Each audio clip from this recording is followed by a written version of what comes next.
안녕하세요. 딩동수족관입니다. 오늘은 정수기 물을 어항에 넣어도 되는지에 대해서 같이 알아보도록 하겠습니다. 우리가 흔히 생각하는 것은 정수기 물은 깨끗하고 하기 때문에 어항에 넣으면 좋다고 생각할 수도 있습니다. 염소도 다 제거되고요. 그 다음에 깨끗한 물이기 때문에 넣으면 좋다고 생각하는데 그렇지만은 않습니다. 오늘의 주제는 어항에 정수기물을 넣어서는 안 되는 경우를 제가 설명드리고자 이렇게 영상을 촬영하게 됐습니다. 어항물에 있는 박테리아가 문제인데요. 박테리아는 어항에는 엄청 많은 생물량을 가지고 있습니다. 전에 농업기술연구원 자료에 보면 논토양 1g에는 3,400만 마리 이상의 박테리아가 있다고 했지 않습니까? 그런데 우리 어항에도 마찬가지입니다. 어항에 제가 흔히 말하는 요 바닥재, 어항의 바닥재에는 바닥재 1g에는 3,400만 마리 이상의 미생물이 저는 있을 것으로 생각이 되고요. 또 한 가지, 열대어를 키우는 것은 어항물에 있는 박테리아를 키운다고 생각하면 정답이 될 것 같습니다. 우리는 열대어를 키우는 게 아니고요. 열대어와 같이 박테리아를 많이 키워야 건강한 열대어가 될 수 있을 것이라고 생각합니다. 자, 제일 먼저 얼마 전에 제가 어항을 세팅해준 지인한테 세팅해줬는데 전화가 왔습니다. 자기는 유튜브에서 영상에 보니까 정수기 물을 넣어도 된다고 해서 정수기 물을 넣었는데 갑자기 고기가 죽어 나가고요.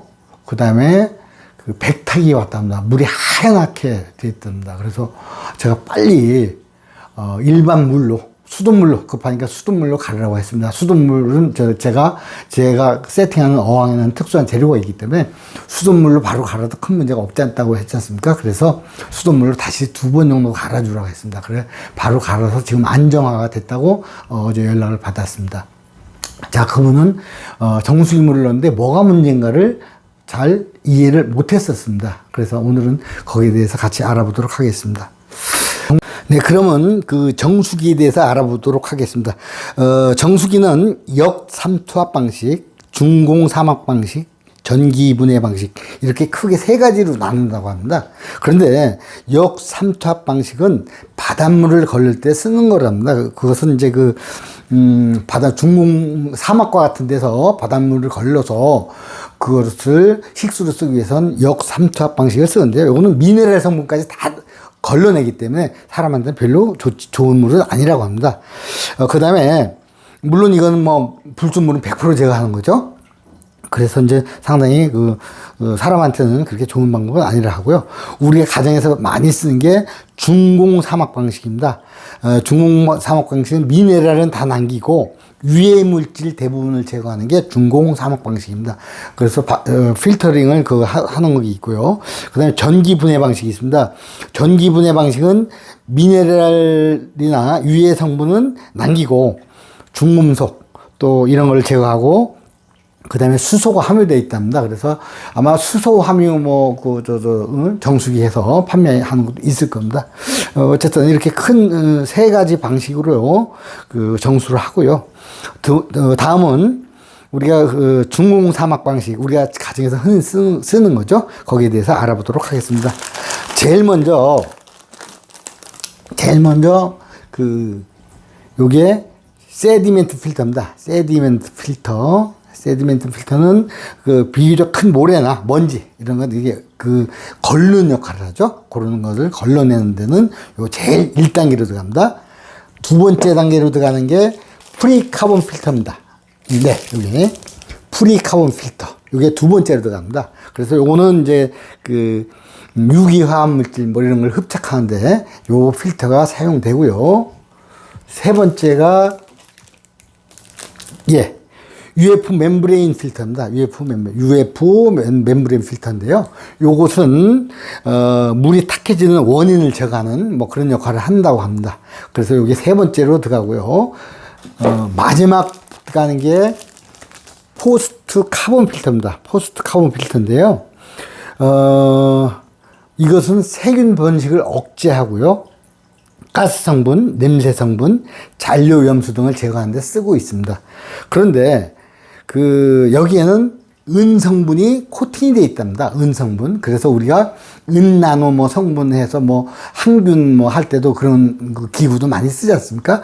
여기도 은 성분을 코팅되어 있기 때문에 여기에 세균들이 마지막 번에서 억제하고 살균하고 해서 사람이 먹을 수 있는 그런 물을 만든다고 합니다.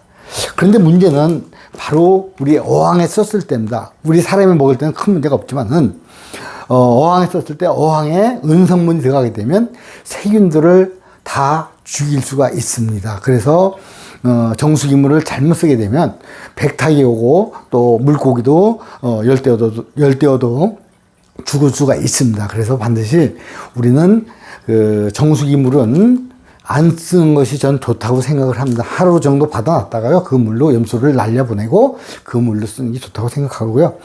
정수기 이렇게 네 가지 순서에 의해서 쓰는 경우도 있고요. 두 가지를 더 쓰는 사람도 있답니다. 그 5단계로 뭐 알카리 필터, 이건 이제 물에 이제 pH를 알카리 상태로 높여주는 그런 상태를 이제 알카리 필터가 있고요.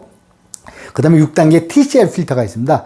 이것도 마찬가지 은성분이 있기 때문에 TCL 필터, 그 다음에 이렇게 포스트 카본 필터, 요거는 은성분이 요 속에 코팅이 되어 있기 때문에 이 물을 어항에 주게 되면 큰 문제가 생길 수 있습니다. 그래서 저는 권장드리는 게 염소를 제거해서 하루 받아놨다 주는 방법, 또는 저같이 바닥재에 특수한 재료를 넣었기 때문에 무한한 미생물이 엄청나게 많고 염소 성분이 든 물을 넣어도 밑에 바닥재까지는 금방 침투를 못하게 되어 있는 구조이기 때문에 저는 100% 물을 환수하고 염소 있는 수돗물을 바로 직수를 해도 큰 문제가 생기지 않는 그런 방식을 채용하고 있습니다. 어쨌든 물에는 이렇게 수많은 미생물이 살고 있기 때문에 우리가 열대어를 키우는 것은 미생물을 같이 키운다고 생각을 해야 됩니다.